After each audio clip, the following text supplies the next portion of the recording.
Sujet de métropole de 2022, donc cette fois-ci, il fallait voir l'application 2. Donc on vous donne une fonction u définie par u de t égale cosinus 50t plus racine carrée de 3 50t. Et il faut l'écrire sous la forme u de t égale grand U max, où U max c'est la tension maximale, donc c'est un nombrel, fois cosinus oméga t plus phi. Donc pourquoi je vous dis de voir l'application 2? Parce qu'en fait, cette fois-ci, on passe de la forme petit a cosinus oméga t plus petit b sinus oméga t.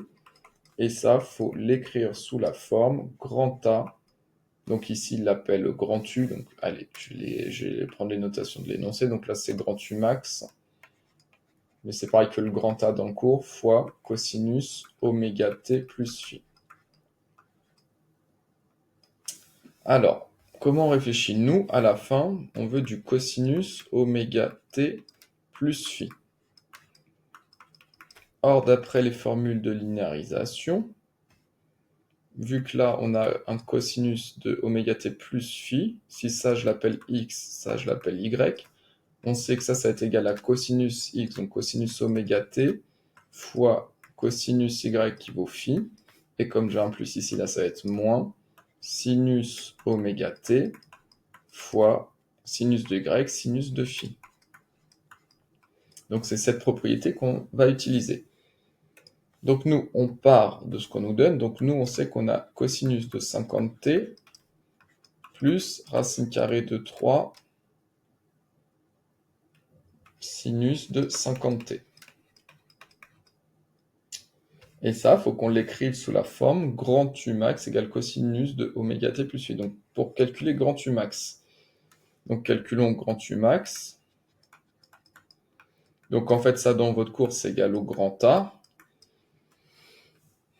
Et c'est quoi grand A? On sait que c'est la racine carrée de petit a au carré plus petit b au carré. Donc ici, on identifie que vaut petit a, que vaut petit b. Donc on a petit a cos oméga t plus petit b sinus oméga t. Donc là, petit a, c'est pas rien, c'est 1 fois. Donc petit a, c'est donc 1 au carré plus, et le petit b, c'est ce qui multiplie, racine carrée de 3 au carré. Ce qui donne 1 plus 3, ce qui donne racine carrée de 4, ce qui donne 2. Donc on a montré que grand A, ça valait 2. Ensuite, d'après le cours, on factorisait par grand A. Donc ça fait cosinus 50t plus racine carrée de 3 sinus de 50t. On factorise par grand A, donc là c'est grand U max, donc c'est donc grand 2 facteur. Et donc on écrit donc 1 demi cosinus 50t.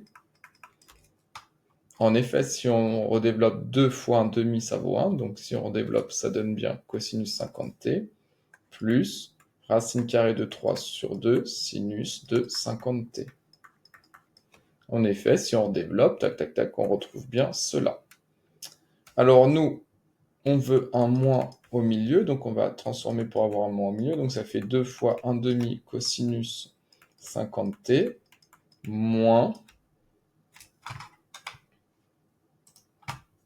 Et si j'ai mis un moins ici, donc c'est moins, parenthèse, moins racine carrée de 3 sur 2 sinus de 50t.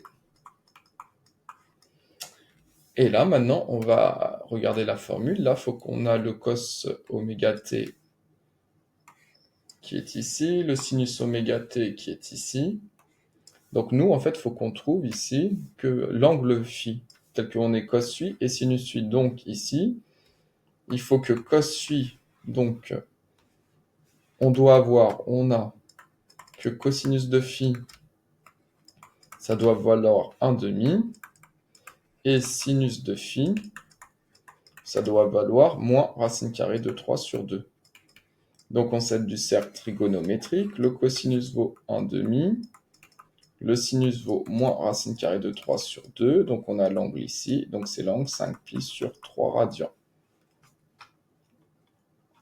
Donc en fait, hop, tout ce qu'il y a en bleu, tout ça, c'est donc 2 fois, et bien le 1 demi, c'est cosinus phi, donc 5π sur 3, cosinus de 5π sur 3, ça vaut 1 demi, fois cosinus de 50t, moins racine carrée de 3 sur 2, c'est donc le sinus de 5π sur 3, fois sinus de 50t. Donc ça fait 2.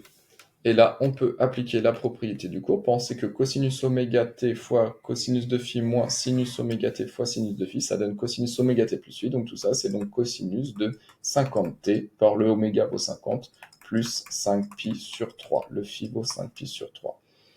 Et voilà, on a transformé cosinus 50t plus racine carrée de 3 sinus de 50t en 2 fois cosinus 5t 50t plus 5pi sur 3. Donc on a bien grand U fois cosinus oméga t plus 5pi sur 3. Voilà pour la correction de cet exercice.